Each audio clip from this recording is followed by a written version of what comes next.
अस्सलाम वालेकुम दोस्तों, क्या हाल है। मैं हूं आपका होस्ट इफ्तिखार और आप देख रहे हैं मेरा यूट्यूब चैनल पावर इलेक्ट्रॉनिक्स। दोस्तों, आज हमारे पास ये EV1000 इमर्सन का 3.7 किलोवाट का इन्वर्टर आया है। जैसा कि ये आप इसकी कैपेसिटी देख रहे हैं,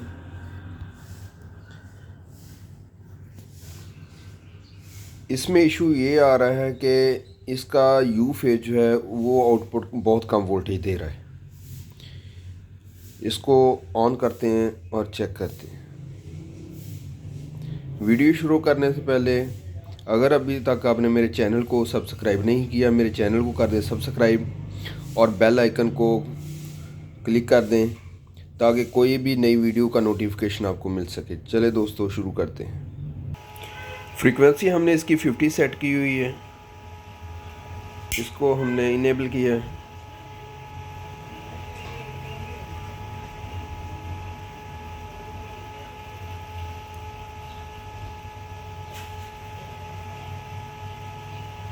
ये 50 फ्रीक्वेंसी है इसकी। आउटपुट वोल्टेज इसके चेक करते हैं। ये प्रॉब्स हमने यू और वी पे लगाई हैं, तो ये आउटपुट आ रही है 241-42 वोल्ट। अब यही हम रेड वाली प्रॉब जो है ये उठा के हम डब्ल्यू पे लगाते हैं और फिर यहाँ पे देखते हैं।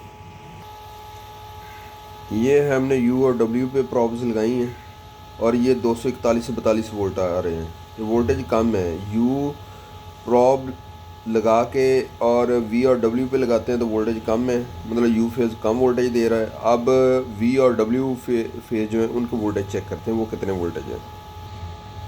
ये प्रॉब्लम हमने वी और डब्ल्यू फेज़ पे लगाई हैं। जैसा कि आप देख रहे हैं 400 वोल्ट आउटपुट आ रही है। ये वी और डब्ल्यू फेज़ की आउटपुट जो है वो बिल्कुल एक्यूरेट है। वी फेज़ में प्रॉब्लम है।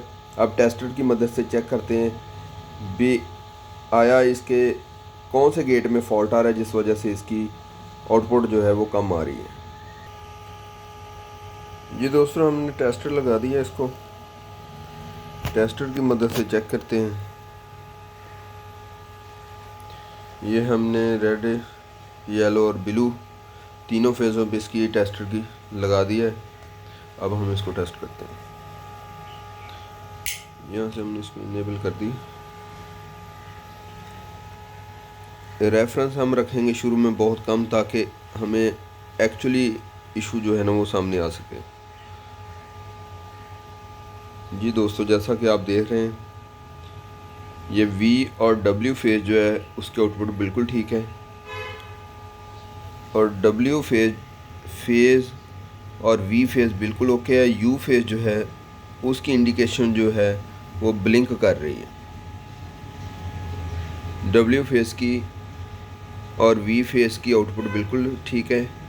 यू फेज़ की इंडिकेशन ब्लिंक कर रही है, मतलब यू फेज़ का जो कोई गेट है या कोई कंपोनेंट है वो ख़राब है। वो देखते हैं। अभी फ्रीक्वेंसी हमने रखी है 2.21। अब हम इसकी फ्रीक्वेंसी थोड़ी इंक्रीज़ करते हैं, बढ़ाते हैं थोड़ी फ्रीक्वेंसी। ये हमने कर दी है 5.44। जी ये देखिए ये इशू आ रहा है इसमें। चलिए इन्वर्टर को खोलते हैं और देखते हैं कि कौन से सेक्शन का ये फॉल्ट है और उसको सॉल्व करते हैं। हमने इन्वर्टर को खोल लिया है और इसको चेक किया है। ये यू फेज़ की एक रेजिस्टेंस जो आपको नज़र आ रही है, मैं जूम करता हूँ इसको, ये वाली, ये थोड़ी ड्राई सोल्ड हुई है। इसको सोल्ड करते हैं और दोबारा चेक करते हैं, शायद इसी का मसला ना हो जिस वजह से ये यू फेज़ प्रॉब्लम कर रहा है। इस रेजिस्टेंस को रीसोल्ड कर दिया है और इसकी रीडिंग जो है वो भी बिल्कुल बराबर हो गई है। तो अब इसकी फ़िटिंग करते हैं और इसको सप्लाई देते हैं।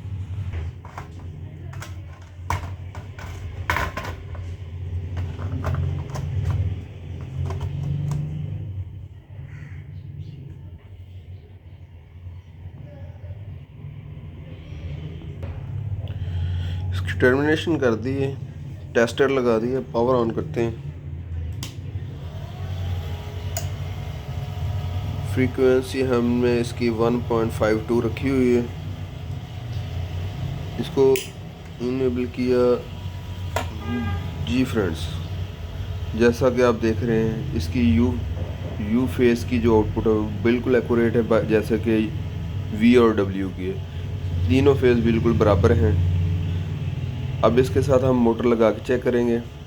दोस्तों, जब भी किसी इन्वर्टर की आउटपुट का इशू हो, कोई भी फेज़ प्रॉब्लम कर रहा हो, तो आपने कभी भी उसको मोटर के साथ कनेक्ट नहीं करना। सबसे पहले उसकी जो आउटपुट है उसको बैलेंस करना है, बराबर करना है, उसके बाद मोटर लगानी है। इस तरह आपकी मोटर ख़राब हो सकती है।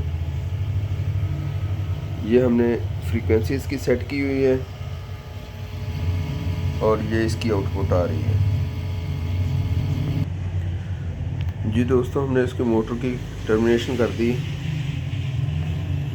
अब इसकी पावर ऑन करते हैं।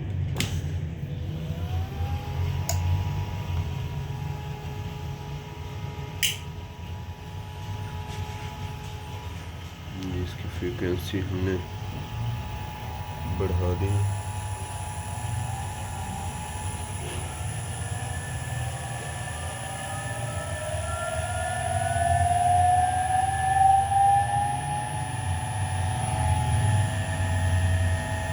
ये 50 हर्ट्ज फ्रीक्वेंसी पे ये मोटर ऑपरेट हो रही है, जैसा कि आप देख रहे हैं।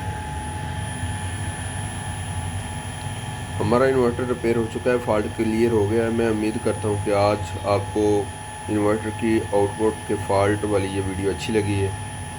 नेक्स्ट वीडियो तक अल्लाह हाफिज़।